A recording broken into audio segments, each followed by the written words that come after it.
crash? I mean, at the most, days away. It should be able to be sorted out today, you would think. Let's talk to our politicians about this. Mike Kelly, Labour MP, joins us. Mike, good morning to you.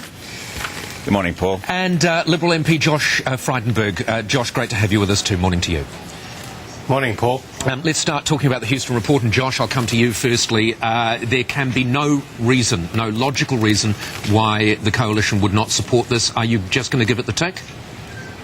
Look, we welcome the Houston report, and we've said all along that we want to see offshore processing on Nauru, which is one of the recommendations. So I don't want to preempt the party room, which is going to be in a couple of hours' time, but we do absolutely welcome this report. But I just want to say, Paul, the Prime Minister has outsourced the leadership of this country to a committee to be told exactly what we have been telling her all along, namely that Malaysia doesn't work and doesn't protect human rights, that you can tow the boats back when it's safe to do so, that TPVs are an important element in the deterrence measure, and that Nauru should be set up immediately. So I don't know why we've taken so long. 2,700 people have come to this country by boat since she set up this committee. Well, it's taken so long because politics got in the way, and while I agree with what you've said, we should move forward from here now. And Sure. Mike, to the Prime Minister's great... you know, we have to congratulate her because everything that Josh has just said is true, and yet she's fallen on her sword and said people are more important. It's more important that we sort this out. I want it behind me before the election. Let's go for it.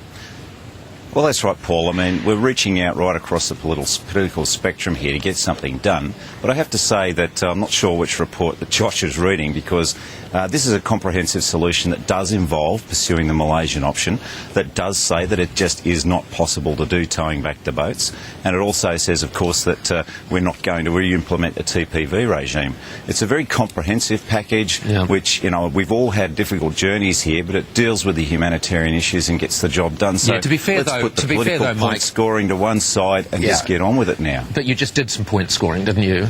No, I was correcting incorrect statements, Yeah, Paul. it is very hard, though. It's very hard for Labor to try and snatch any victory from this at all. There is no victory there for Labor. We're not trying to snatch victory here, Paul. We're trying to save lives. That's what it's all about. So let's put the cheap political point scoring to one side. Let's not misrepresent what the report is saying, because it does say pursue Malaysia. It does say you can't tow the boats back. So let's just get on with this. It's a good, comprehensive package. It addresses humanitarian issues. So stop the point scoring. Let's just get on with implementing It's just so this funny. package. It's just so funny, though, really, Mike, because in everything you've just told me has been about political point scoring. But I mean, I accept what you're saying, but you can't put it to one side. You've got to explain what's in the report, Paul. You've got to explain what's in the report. And the report says that we should do Nauru and PNG while we continue to pursue implementing the Malaysian option, because how quickly can we do it for that regional framework? How quickly can we do certainly this? It's going to take. Well, it's going to take a number of months to get the facilities up and running.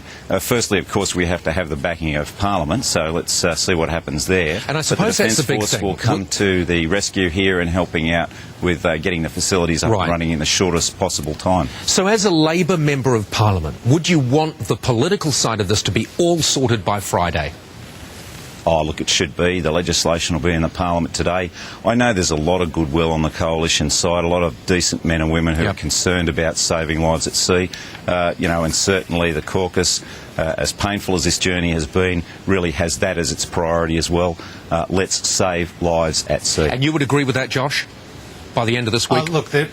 Look, there is an urgency here, but we've got to get the policy right. And, you know, we've been saying all along that Malaysia is not right. The High Court said that Malaysia is not right. Okay, we won't talk about Malaysia anymore. The thing is, will we have a solution politically signed and ticked off by the end of the week? Because I think Australians will think it's a bit of a sham if a group of politicians as big and expensive as the one we have here in this country can't sort this out by the end of the week. Look, I agree with you. We've got to get this done to save lives, as Mike said, and to get an effective border protection policy in place. All right. Now, another subject here, and I'm going to come to you on this, Mike, because it just was extraordinary when it came out. I mentioned it yesterday. Your Energy Minister, right, Federal Energy Minister Martin Ferguson, saying that the states should privatise their electricity assets, their power generating assets. I never thought in a million years, I thought hell would freeze over before I heard anyone in Labor encourage privatisation. Look, there's going to be a range of views on how we reform the national energy market. What we do know is that it's got to be reformed. It's just a completely inefficient, unequal system right across the national spectrum. And certainly my experience in New South Wales here is shocking. You know, a 70% increase in power prices over the last 4 years that's had nothing to do with the carbon price, and it's a system designed for one experience that lasts a couple of days a year. We've got to be much more flexible about that. The New South Wales government is currently gouging consumers, making it a double profit on what it did. That's what governments over the last 12 months. So, that's what governments do. Obviously, people are hurting. It's affecting people without any kind of nuance. When we introduced our household assistance package, we looked after low and middle income earners. The New South Wales government is hitting people across the spectrum who can't afford to pay those kind of prices. Absolutely. So let's just have a better national energy market. Should the whole thing, lock, stock and barrel energy, should it all be privatised, Josh?